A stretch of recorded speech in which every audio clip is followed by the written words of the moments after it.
Chikatilo nació el 16 de octubre de 1936 en Ucrania, más específicamente en Yabloznye. Para los años 30, esta pequeña aldea sufrió una decadencia en su producción agraria, debido a que el gobierno solicitaba esto para alimentar a la población de Moscú y las grandes ciudades de Rusia central. Yabloznye entonces sufrió una hambruna por un largo tiempo, recurriendo así al canibalismo para lograr sobrevivir. El padre de Andrei, Roman Chikatilo, era un simple campesino sin tierras, quien fue reclutado por el Ejército Rojo para enfrentar la Segunda Guerra Mundial, pero al poco de comenzar las acciones, fue prisionero de los campos de concentración nazi. Cuando Andrei tenía 5 años, su madre le contó una aterradora historia que lo marcaría de por vida. Entre 1933 y 1934, antes de que Andrei naciera, un hermano mayor de él, llamado Stefan, fue raptado y devorado por parte de unos vecinos hambrientos, aunque no se sabe qué tan cierto fue. Andrei junto a su hermana menor pasaron hambre a lo largo de su niñez, reconociendo así que probó el pan por primera vez a la edad de 12 años. Asistió a la escuela destacándose por su inteligencia y desempeño, pero también por su timidez y su poca sociabilidad, sintiendo vergüenza por todo y sufriendo así bullying por parte de sus compañeros. Chikatilo demostró ciertos grados de personalidad paranoica a su corta edad, viviendo en alto grado de ansiedad por pensar que todos sus compañeros se burlaban de él, también siéndole difícil relacionarse con las mujeres. Al cumplir 18 años, tuvo el primer encuentro amoroso con una chica. En un pequeño impulso se abalanzó sobre ella, pero no mantuvieron algún tipo de relación sexual. Repentinamente, él se detiene pidiendo disculpas. Se sintió decepcionado por tener una eyaculación sin ni siquiera tener una erección. Se inscribió en la Universidad de Moscú para estudiar Derecho, pero fue rechazado, así que decidió estudiar una carrera de técnico de Ingeniería de Comunicaciones. A los 19 años mantuvo una relación con una chica, la cual terminó por su incapacidad de mantener una erección al momento de la relación sexual, lo cual lo abrumaba demasiado y lo hacía pensar en suicidarse en varias ocasiones. En 1957 fue llamado a cumplir con el servicio militar obligatorio, el cual duraba 3 años. En una de sus salidas de Franco, sus compañeros estaban reunidos con varias chicas. Una de ellas se fijó en él y se acercó. De un momento a otro, esta lo abraza y él, reaccionando minutos después, le responde de manera brusca y sin dejar que la chica se apartase de él, causándole esto el primer orgasmo a raíz del forcejeo que experimentó. Comenzó a masturbarse compulsivamente para poder suplir sus necesidades sexuales. A los 27 años conoce a quien será su esposa, quien luego descubre la impotencia y la eyaculación precoz que padece Chikatilo. Aún así, logran tener 2 hijos. La impotencia fue como un determinante principal para que él empezara a buscar nuevas maneras de satisfacer su necesidad sexual. La violencia física era el principal como factor generador de la sensación de placer que él nunca pudo tener una relación sexual. Él se dio cuenta de esto la primera vez cuando él tuvo un forcejeo con una chica cuando estaba prestando el servicio militar. Como él nunca pudo olvidar este acontecimiento, cuando fue docente, él tuvo muchos inconvenientes con los alumnos, sobre todo con los de mayores de 15 años, porque siempre como que intentó satisfacer esa necesidad con ellos, pero siempre terminaban delatándolo. Entonces desde ahí empezó a buscar como a los niños quienes eran más fáciles de convencer y de manipular, y estos no terminaban delatándolo. Su primer crimen fue con una niña de 9 años, a la cual apuñaló en el vientre y estranguló. Como este suceso le causó mucho placer y le generó un orgasmo, él siguió cometiendo más crímenes. A sus víctimas solía arrancarles los ojos, porque él creía en un mito que era de su país, en el que decía que los muertos o las personas que morían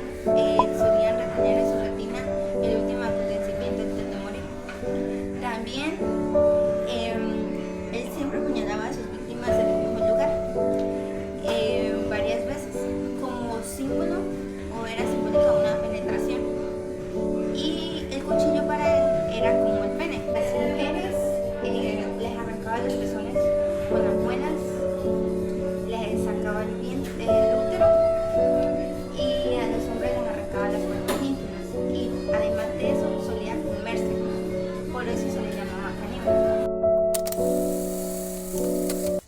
Después de hablar sobre su vida personal, sobre los crímenes que cometió y lo que él sintió al momento de realizar estos crímenes, vamos a hablar un poco acerca de los comportamientos y todo lo que se puede analizar cuando vemos las entrevistas y los juicios de Andrei Chikatilo. Desde el momento en que lo capturaron hasta alguno de sus juicios, él presentaba una actitud muy tranquila acerca del tema. Él, junto a unos policías, fueron a todos los sitios en donde fueron enterradas sus víctimas. A los policías les impactó dos cosas.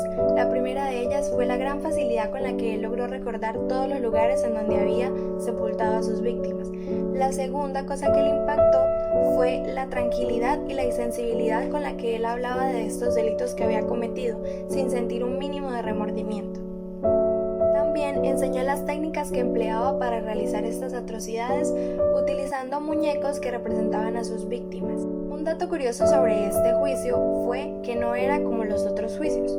Andrei Chikatilo no se encontraba al lado de su abogado, por el contrario, en cada uno de los juicios él se encontraba encerrado en una celda que fue hecha específicamente para él. Esto con el fin de protegerlo de todos los padres de las víctimas porque sentían mucha ira y desprecio y querían atacarlo. Durante los juicios él tenía la mirada perdida, saltaba, babeaba, maldecía a los jueces, reía macabremente y sonreía a los padres de las víctimas. Esto lo hacía con el fin de hacer creer a los demás que él estaba loco y tenía problemas mentales, claramente para que no le dieran pena de muerte, sino que fuera trasladado a un hospital psiquiátrico. De hecho, durante uno de los juicios, él se levantó frente al juez, bajó sus pantalones mostrando sus genitales y afirmó que no le servían, que esto le frustraba y que sus problemas sexuales lo llevaron a cometer estos crímenes. Sin embargo, los estudios psiquiátricos que le realizaron a él demostraban que él estaba en su sano juicio, que era consciente y responsable de los delitos realizados y debía ser procesado. Por otro lado, afirmaban que se trataba de un psicópata muy ágil e inteligente, que sabía engañar a sus víctimas y evadir a la policía por más de 11 años.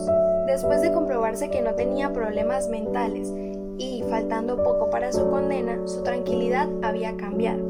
Se le mostraba cierto nerviosismo, encorvaba su espalda, tenía movimientos repetitivos en la pierna y con las manos y una respiración muy agitada. Or the butcher of Rostov. Chikatilo was dressed in a souvenir Olympic sports shirt provided by the court. His head had been shaved, a standard procedure to guard against lice.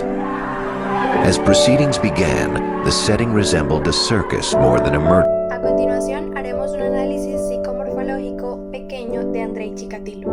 Su personalidad introvertida se vislumbra en su estructura ósea y los receptores, los cuales son boca, nariz y ojo. Una frente ancha y un poco alta en retracción lateral le da sentido a su astucia para resolver conflictos internos y llegar a metas marcadas. Sus diferencias en los hemisferios nos vuelven a presentar a un hombre con desórdenes psíquicos y con una relación violenta con sus vivencias pasadas. Por último, la mandíbula cuadrada, boca pequeña y ojos con tonicidad enorme hacen que su personalidad sea controvertida y muy potente. Bueno, ya que hemos hablado un poco más de lo que es el análisis psicomorfológico, de sus expresiones corporales, pasaremos a tratar y a dar un análisis de lo que son sus expresiones faciales en cuanto a las emociones que éstas representan y la musculatura que allí se encuentra implicada. Cuando hablamos de emociones de tristeza, nos situamos en la región bucal, en la zona inferior, específicamente en el músculo cigomático menor. Cuando hay tristeza, este músculo desciende. Además, los labios se asientan y la mirada proyectada al piso e inclinación de la cabeza en dirección baja denotan vergüenza. Fijemos nuestra atención en el siguiente video.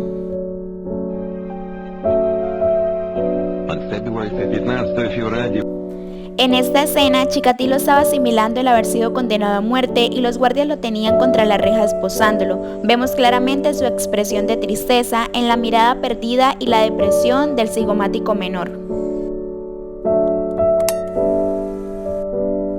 Cuando hablamos de estas expresiones, nos ubicamos en la región bucal, en la zona lateral, específicamente en el músculo risorio, también llamado llamado músculo de la ironía porque suele denotar la sonrisa falsa. Cabe recalcar que la expresión de sorpresa no es mayor a un par de segundos, y en esta imagen Chikatilo la demostró durante casi todo el juicio. Estaba tratando de disimular o fingir esta expresión de manera que se le diagnosticara o se le viera alguna patología que en realidad no tenía para desviar la veracidad del juicio. La contracción de la comisura anteroposterior del labio denota ironía.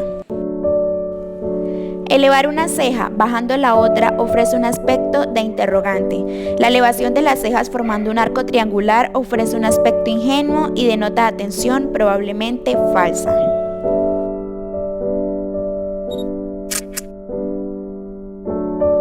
En el presente ejemplo, Chikatilo mostraba concentración al relatar parte de sus crímenes, puesto que debía detallar y también realizar algunas evocaciones de memoria.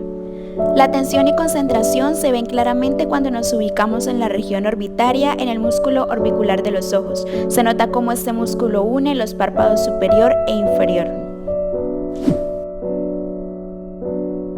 Como es común en las personas con este tipo de desórdenes, la ira suele ser la emoción menos mostrada de forma pública. Si bien es cierto que la experimentan con frecuencia, particularmente en los momentos de consumación del asesinato, no suelen mostrarla de manera pública debido a que tienden a evitar la exposición de su verdadero ello. Es por esto que poseemos una única imagen de Chikatilo denotando ira. Aquí la emoción es clara si fijamos nuestra atención en la región orbitaria, específicamente en el músculo superciliar deprimido. En la región bucal, un descenso del cigomático que implica seriedad, más oportunamente cólera. Asimismo, se expresa en la tensión reflejada en los párpados y una mirada endurecida.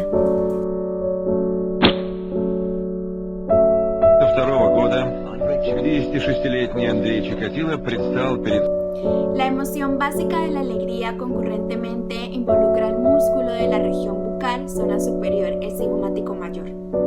Las comisuras labiales elevadas producen arrugas en la parte inferior de las mejillas. Estas tiran hacia arriba y hacia atrás simultáneamente, las mejillas ascienden y el párpado inferior toma lugar, a lo que se producen arrugas en la zona anterolateral de los ojos. Como lo podemos notar, la sonrisa falsa no achina los ojos. El movimiento o tensión de los párpados es extremadamente leve y en ocasiones nula. Las microexpresiones son fugas momentáneas e involuntarias de la emoción verdadera que se encuentra detrás de una expresión de una emoción totalmente falsa que es controlada por la persona. En esta ocasión, más específicamente cuando se encontraban en el juicio, Chikatilo demostró una microexpresión o una fuga de la emoción verdadera que estaba sintiendo en ese momento, que era alegría, al ver y escuchar los gritos y llantos de las familias de sus víctimas.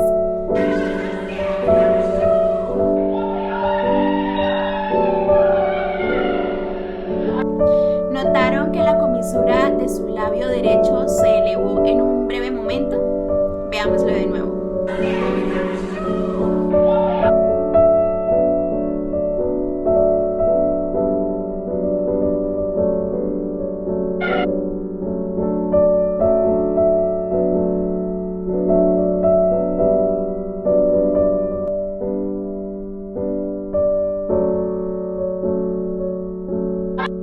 En el siguiente video, Chikatilo se encontraba despidiéndose con alegría de unos entrevistadores que habían ido a su celda.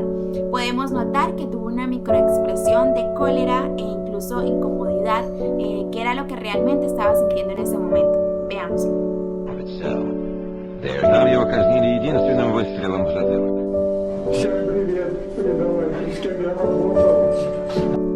¿Notaron que las comisuras de sus labios descendieron durante un par de segundos?